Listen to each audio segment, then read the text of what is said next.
अस्सलामुअलैकुम। Tally school के इस एजुकेशन प्रोग्राम में खुश आमदीद। ये प्रोग्राम टीवी पर हुकूमत पाकिस्तान और सबक फाउंडेशन की शिराकत से पेश किया जा रहा है। इसके लेसन्स पाकिस्तान के तमाम तालीमी बोर्ड्स बशमूल कैम्ब्रिज के सिलेबस के मुताबिक तैयार किए गए हैं, जिसमें एजुकेशनल कंटेंट सबक फाउंडेशन प्रोवाइड कर रही है। सबक फाउंडेशन की वेबसाइट सबक.pk पर केजी से 12वीं जमात तक वीडियोस और प्रैक्टिस टेस्ट बिल्कुल मुफ्त दस्तयाब हैं। केमिस्ट्री के आज के लेसन का टॉपिक है uses of isotopes and electronic configuration. ये फेडरल, पंजाब, केपीके और बलूचिस्तान की क्लास 9 के चैप्टर नंबर 2, सिंध की क्लास 9 के चैप्टर नंबर 3 और कैम्ब्रिज के चैप्टर एटॉमिक स्ट्रक्चर का टॉपिक है। इस लेक्चर में हम आइसोटोप्स की डिफरेंट एप्लीकेशन स्टडी करेंगे और ये भी देखेंगे कि एक एटम के डिफरेंट ऑर्बिट्स में इलेक्ट्रॉन्स किस तरह फिल किए जाते हैं। आज के लेसन और इससे मुंसलिक तमाम वीडियो लेक्चर्स को घर बैठ के देखने के लिए आप सबक.pk की वेबसाइट पे जा सकते हैं और वहां फ्री वीडियो लेक्चर्स के साथ साथ प्रैक्टिस टेस्ट भी मौजूद हैं, जिन्हें देखकर आप अपने कॉन्सेप्ट्स को पुख्ता कर सकते हैं और इम्तिहानात में ट्यूशन लिए बगैर शानदार नंबर हासिल कर सकते हैं। ये सब कुछ सबक.pk की वेबसाइट पर बिल्कुल मुफ्त दस्तयाब है।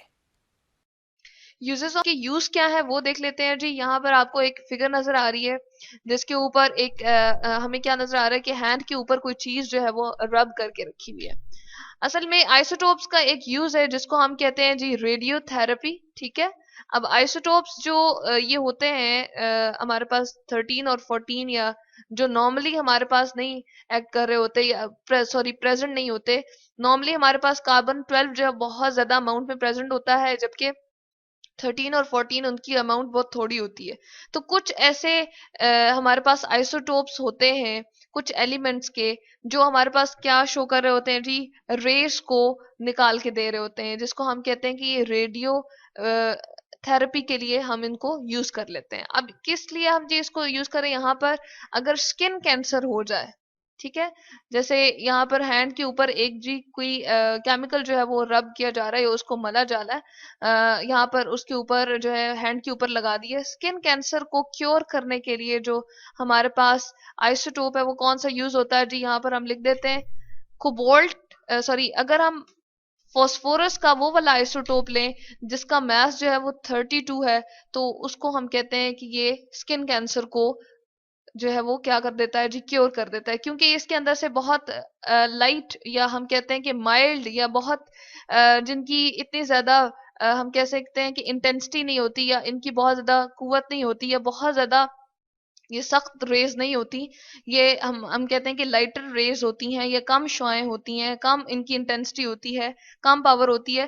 तो वो क्या करती हैं जी, वो रेडिएशन पेनिट्रेट कर देती हैं इसके अंदर, ये एब्जॉर्ब हो जाती हैं स्किन के अंदर और उसके स्किन कैंसर को जो है वो खत्म कर देती हैं। अब अगर ऐसा हो कि इनसाइड द बॉडी अगर कोई कैंसर हो, तो उसको क्योर करने के लिए कौन सा आइसोटोप यूज करते हैं और कौन सा एलिमेंट यूज करते हैं जी, वो कोबाल्ट है हमारे पास। ठीक है। और वो वाला आइसोटोप इसका लेकर चलना है, यहाँ पर हमने सिंबल लिख दिया, जैसे फास्फोरस के लिए हमने पी लिख दिया था, कोबाल्ट के लिए CO लिख देते हैं यहाँ पर। और वो वाला आइसोटोप लेना है जी जिसका मास 60 है। तो वो किसको क्योर कर देगा, वो जो कैंसर इनसाइड द बॉडी है। तो यहाँ पर हम बॉडी कैंसर को लिख देते हैं। बॉडी कैंसर को अगर आपने क्योर करना हो तो हम क्या यूज कर सकते हैं जी, कोबाल्ट, और उसका वो वाला हमने आइसोटोप लेना है जिसका मास जी 60 है, तो वो बॉडी के कैंसर को क्योर कर देगा। उसके बाद एक और हम देखते हैं जी इसका आइसोटोप का यूज, जिसको हम कहते हैं कि डायग्नोज करने में बहुत सारी डिजीज को ये इस्तेमाल होता है। किस तरह से जी, चले हम यहाँ पर पहले लिख देते हैं डायग्नोसिस में यूज होता है, या हम यहाँ लिख देते हैं डायग्नोसिस किस चीज को जी, कोई भी हमारे पास अगर इलनेस है, डिजीज है, तो उसको डायग्नोस करने के लिए हम जो है इसको यूज कर सकते हैं, डायग्नोसिस ऑफ, हम कह देते हैं यहाँ पर इलनेस। ठीक है। अब जैसे यहाँ पर हम देख रहे हैं कि कोई भी ऐसी डिजीज या कोई भी ऐसी जो बॉडी से रिलेटेड आपके है, तो उसको हम आइसोटोप्स के जरिए से किस तरह से डायग्नोस करते हैं जी, चले हम इसको एक फिगर देख लेते हैं। यहाँ पर आपको नजर आ रहा है जी एक बंदा है और इसके थायराइड ग्लैंड्स को दिखाया हुआ है, जो कि गले के अंदर एक ग्लैंड्स होते हैं, ठीक है, बॉडी का पार्ट होते हैं जी। यहाँ पर इनकी अगर क्या हो कि इनमें कोई डिजीज आ जाए या स्वेल करने शुरू हो जाए, यानी ये एबनॉर्मली अगर ये स्वेल करना शुरू हो जाए, यानी कि नॉर्मल जो इनकी कंडीशन होती है उससे बड़े होने शुरू हो जाए, तो उसके लिए हम एक रेडियो एक्टिव आयोडीन जो है वो उस बंदे को अंदर माउथ से इंजेक्ट करवाई जाती है। और फिर उसके साथ यहाँ पर आपको ये एक रॉड सी नजर आ रही है, एक डिटेक्टर होता है या एक ऐसा इंस्ट्रूमेंट होता है जिससे हम देखते हैं कि इसकी स्वेलिंग या इसकी एबनॉर्मलिटी या इसकी जो डिजीज है वो कितनी फैल चुकी है, ठीक है, या इलनेस को देखने के लिए हम जो है वो यूज करते हैं कौन सा जी आइसोटोप, आयोडीन का वो वाला आइसोटोप लेंगे जिसका मास जी क्या होगा 131 होगा। तो यहाँ से हमने देख लिया कि आयोडीन को हम यूज कर रहे हैं किसके लिए जी, डायग्नोज करने के लिए जो हमारे पास क्या है थायराइड, या हमारे पास जो इस तरह की बहुत सारी डिजीजेस होती हैं, जिसको थायराइड अगर बढ़ जाएगा तो उसको डिजीज को हम क्या कहते हैं जी, चले हम यहाँ पर लिख देते हैं गोइटर, ठीक है। तो उसको डिटेक्ट करने के लिए, उसको देखने के लिए हम ये यूज करते हैं। उसके बाद यहाँ पर एक और आपको फिगर नजर आ रही है जी, यहाँ पर एक क्या किया जा रहा है, किसी पुरानी सी चीज को खोद के देखा जा रहा है। बहुत सारे जो ओल्ड हमारे पास प्लांट्स होते हैं और ओल्ड जो एनिमल्स होते हैं उनके जो हम कहते हैं कि चले हम यहाँ पर लिख देते हैं ओल्ड एनिमल्स के जो फॉसिल्स होते हैं जी, काफी अरसे तक वो बर्ड रहते हैं जब जमीन के अंदर, तो उनको हम क्या कह देते हैं जी, फॉसिल्स कहते हैं, ठीक है।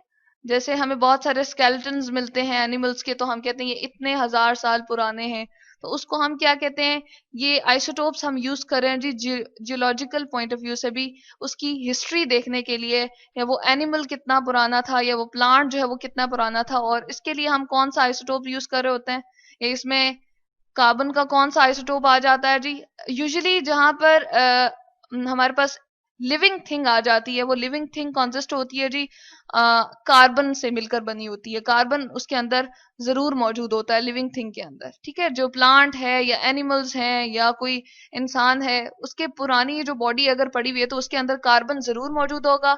और उसके अंदर कार्बन का कौन सा जी आइसोटोप अवेलेबल होता है जिससे हम ये अंदाजा लगा सकते हैं जी, कार्बन 14 से हम अंदाजा लगाते हैं कि इसकी लाइफ हिस्ट्री कितनी थी या ये कितने हजार साल पुराना है। और इस चीज को जी एक और नाम भी हम देते हैं, कार्बन डेटिंग का नाम देते हैं, यानी कि किसी की हिस्ट्री फाइंड करना या उसको ये फाइंड करना कि वो कितने साल पुराना है, उसका स्केलेटन या किसी चीज के बारे में भी, प्लांट के बारे में भी हम ये जान सकते हैं।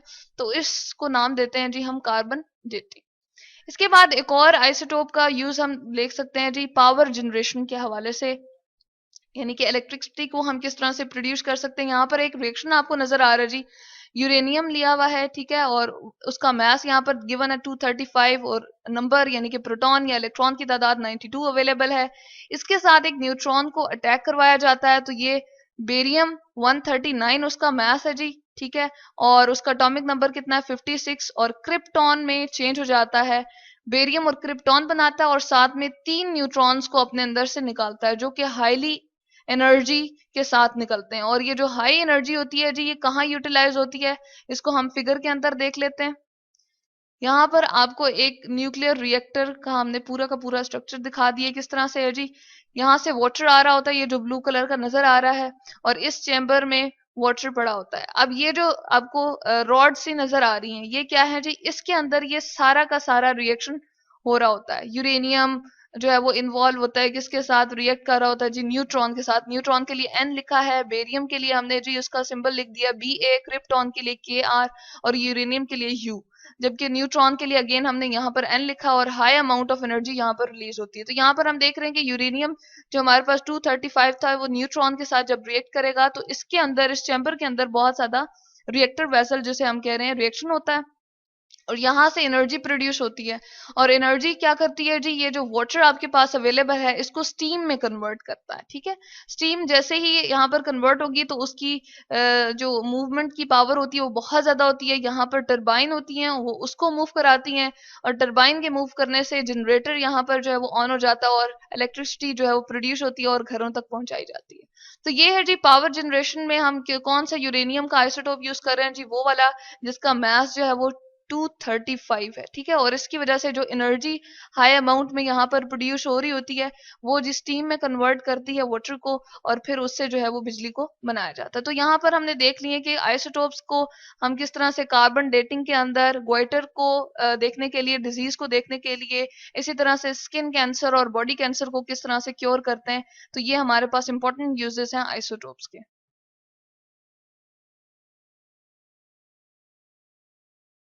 इलेक्ट्रॉनिक कॉन्फ़िगरेशन की बात करते हैं जी। इलेक्ट्रॉनिक का मतलब क्या है? कोई हमारे पास ऐसी चीज जो या हम ऐसी बात करने लगे हैं जो इलेक्ट्रॉन से मुतल्लिक है, या इलेक्ट्रॉन से वो इलेक्ट्रॉन के ऊपर हम बात करने लगे। और कॉन्फ़िगरेशन क्या होती है जी? अरेंजमेंट को कहते हैं, यानी कि किस तरह से हमारे पास इलेक्ट्रॉन जो है वो अरेंज हुए हुए हैं और किस तरह से वो मूव कर रहे हैं, उसको कहते हैं जी कॉन्फ़िगरेशन, ठीक है। जैसे हमने एटम की बात की थी कि एटम के सेंटर में हम कहते हैं जी न्यूक्लियस होता है, ठीक है।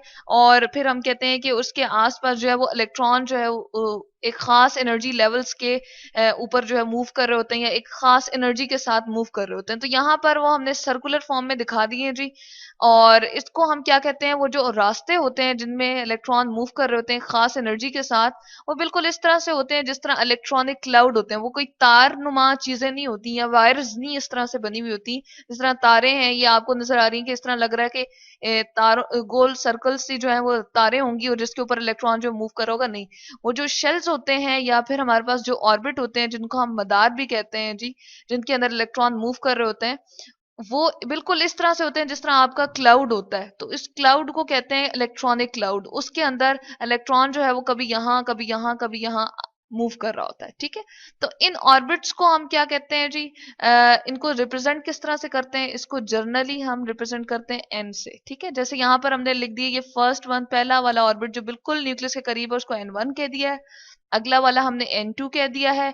उसके बाद ये थर्ड वन आपको नजर आ रहा है जी N3, और ये फोर्थ वन जो है N4। अब ये बहुत सारे भी हो सकते हैं, ऑर्बिट की कोई कैद नहीं होती। अब इनकी एनर्जी जो होती है, यानी कि ये जो फर्स्ट वन हमारे पास एनर्जी वाला ऑर्बिट है, इसकी एनर्जी जी E1 होती है, जबकि ये सेकंड वाला जो आपको नजर आ रहा है, इसकी एनर्जी, जिस एनर्जी के साथ वो मूव कर रहा होता है जी, इसको E2 कहते हैं, ठीक है।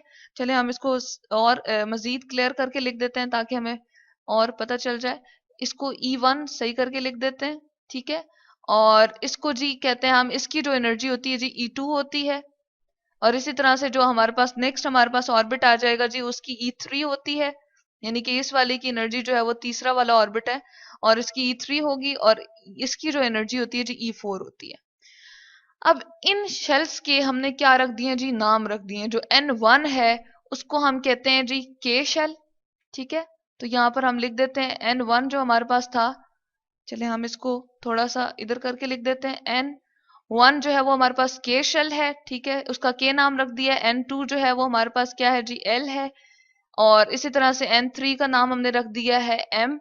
और N4 जो होगा, यानी कि फोर्थ वन ऑर्बिट, वो M के बाद हमारे पास N आ जाएगा। और इसी तरह से N5 के लिए O और P, इस तरह से आगे आपके पास शेल्स जो है उनके हम नाम करते रहते हैं, क्योंकि इनकी कोई कैद नहीं होती कि ये सिर्फ 4 ही हैं, 4 से ज्यादा भी होते हैं। अब इसकी एनर्जी जो है हमने क्या कह दी है जी? E1 है, जो कि सबसे कम एनर्जी होती है, लोएस्ट एनर्जी होती है। जो न्यूक्लियस के करीब ऑर्बिट होता है जी, उसकी E1 होती है, उसके बाद वाले की E2, फिर E3 और E4। अब इनके दरमियान में क्या ऐसा रिलेशनशिप है? क्या हम कोई ऐसा देखते हैं? एक मैथमेटिकल साइन हमने देखा है जी, इस तरह से मैथ्स के अंदर हम एक साइन देखते हैं कि जिस तरफ ये क्लोज्ड इसकी लोकेशन होती है, हम कहते हैं पार्ट होता है, वो छोटी वैल्यू होती है, और जिस तरफ इसका ओपन होता है वहां बड़ी वैल्यू होती है। तो इनके दरमियान में अगर मैं पूरी की पूरी एक सीरीज से आपको बना दूं, या एक हम लाइन में इसको एनर्जीज को सबको लिखना चाहें, तो हम कहते हैं जी, यहाँ पर हम कहते हैं E1 जो है वो सबसे कम एनर्जी, अब इसकी तरफ क्लोज्ड हमने रखा है, ठीक है, यानी कि ये कम वैल्यू है।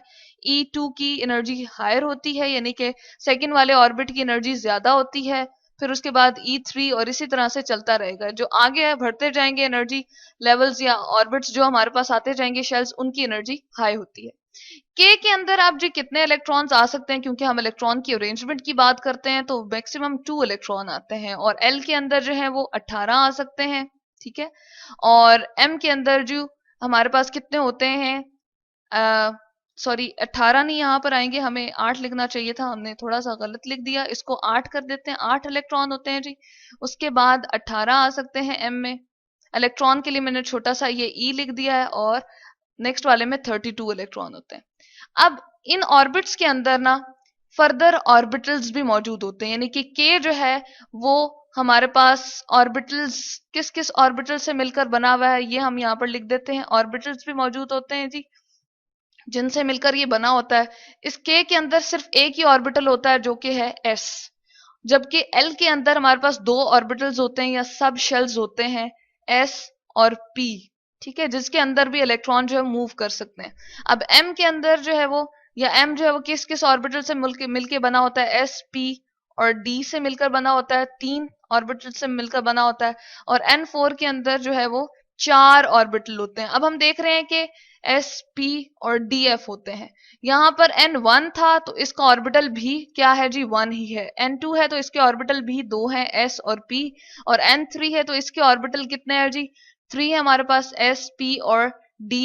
और जब हम बात करते हैं N4 की, जो कि चौथा हमारे पास ऑर्बिटल है, तो उसके पास कितने हैं जी, सॉरी ऑर्बिट हमारा चौथा है और ऑर्बिटल्स उसमें कितने हैं, 4। यानी कि मजीद इन इन इन मदारों में घूमने के अलावा इनके अंदर मजीद छोटे छोटे मदार होते हैं जिनके अंदर इलेक्ट्रॉन मूव कर रहे होते हैं। अब ये जो हमने बात की है कि 2 इलेक्ट्रॉन का होना, 8 इलेक्ट्रॉन का होना, एक फॉर्मूला है जिसके हवाले से हम किसी भी ऑर्बिट के अंदर ये डिसाइड कर सकते हैं कि कितने इलेक्ट्रॉन होते हैं। ये है जी 2n²। और n की वैल्यू जो है 1 भी हो सकती है, 2 भी हो सकती है, 3 भी हो सकती है। अगर हम 1 चले पुट करते हैं तो क्या आ जाएगा, 1, और इसका स्क्वायर लेंगे तो क्या आएगा, 1 ही आएगा। तो यहाँ पर हम देखते हैं जी क्या आ जाएगा, चले हम इस तरफ कर लेते हैं इसको थोड़ा सा। तो यहाँ पर हमारे पास क्या आ जाएगा जी, 2 1s आर, हमारे पास 2 ही आएगा, तो 2 इलेक्ट्रॉन आ जाएंगे। अब रैंडमली हम कोई भी n की वैल्यू यहाँ पुट करते हैं जी, 2n² के फॉर्मूले में n की लेट सपोज हम 4 पुट कर देते हैं, 2 और 4 का जब हम स्क्वायर लेंगे तो क्या आता है जी, 16 आएगा। और 16 को जब मल्टीप्लाई बाय 2 करेंगे, ये ब्रैकेट के साइन क्या है जी, मल्टीप्लिकेशन की को शो कर रहे हैं, और यहाँ पर 32 इलेक्ट्रॉन्स आ जाएंगे। तो यहाँ पर हमें ये पता चल गया कि ये जो फॉर्मूला है इसके जरिए से हम निकाल सकते हैं किसी भी शेल के अंदर मौजूद इलेक्ट्रॉन की तादाद।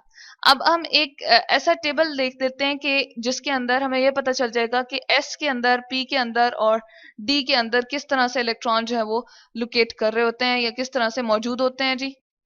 ये है जी वो टेबल जिसके अंदर हम देख रहे हैं कि एस के अंदर जो है वो 2 इलेक्ट्रॉन आ रहे हैं, और के शेल की जैसे कि हमने ऊपर बात की थी, चले हम देख लेते हैं। के में हमने कहा था कि हमारे पास एक एस आता है, ठीक है, और एल के अंदर एस और पी आ जाएंगे। इसी तरह से एम के अंदर जो है वो एस पी और डी ऑर्बिटल्स आ जाएंगे। और N4 की जब हमने बात की थी, यानी कि N शेल की बात की थी, तो S P और D और F आ जाएंगे।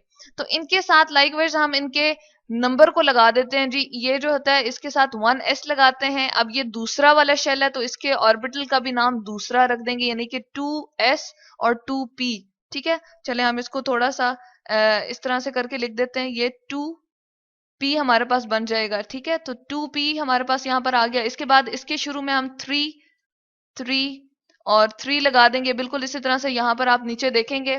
और इसके साथ 4 हम शुरू में लगा देंगे। ये फोर्थ के सब ऑर्बिटल्स हैं या फिर सॉरी ऑर्बिटल्स हैं या फिर सब शेल्स हैं, इनको सब शेल्स या ऑर्बिटल्स कहते हैं। तो हम यहाँ पर नीचे टेबल में देख रहे हैं जी 1s के लिए लिखा है, इसमें मैक्सिमम 2 इलेक्ट्रॉन आ सकते हैं। तो हमने कहा मैक्सिमम हमारे पास यहाँ पर 2 इलेक्ट्रॉन आएंगे के अंदर।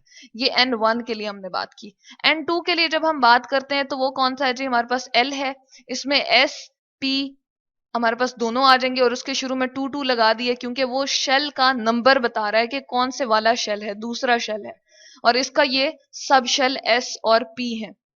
S के अंदर अगेन मैक्सिमम 2 इलेक्ट्रॉन आ सकते हैं और P के अंदर जी 6 आ सकते हैं। तो जमा करेंगे तो 8 आ जाएंगे हमारे पास यहाँ इलेक्ट्रॉन।